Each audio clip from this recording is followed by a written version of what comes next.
Hey guys, Brian Osborne here from Answers in Genesis. And right now I am cruising along the Murray River here in Victoria, Australia.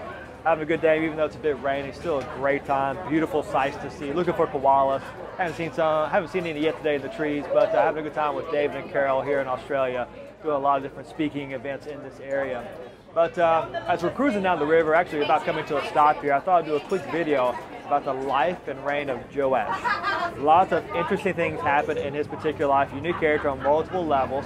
And he's a king that God used to bring some restoration to Israel, to restore the temple, to bring Israel, actually bring Judah back to God in some ways.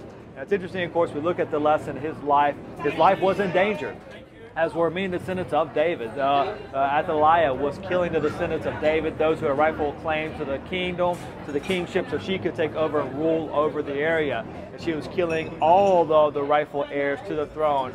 But we see that Joash was saved by his aunt and others, and they hid him away in the temple.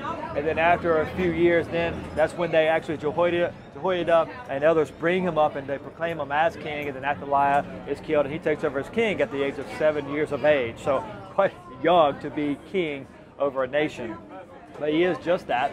And initially he has good counsel by Jehoiada, who is leading him in a godly way, a priest who had a focus on God, and Joash followed his lead. And following the lead of Jehoiada, he leads Israel to a restoration of sorts, rebuilds the temple there, bringing Judah back to God, getting rid of the pagan worship, purifying the temple, restoring the worship, and we see the restoration of worship in the temple under his reign. So God used him to do some really wonderful things. But he does something that we need to be aware of in our own lives. It seems that often Joash was just going with the flow of the counselors that were leading him. He wasn't really seeking God on his own, it would seem at least. Because as soon as Jehoiada died, Joash basically turned away from God. He started worshiping false gods and really turning away from some things he had put into practice before Jehoiada passed away. And it seems like he was just going with the flow of those who were leading him. Kind of like on this river, we're going down the river, we can just go with the flow. Wherever the captain takes us, that's where we go. And that's what Jehoiada did. That's what Joash did, he followed Jehoiada. And actually that's also what Israel seemed to do as well.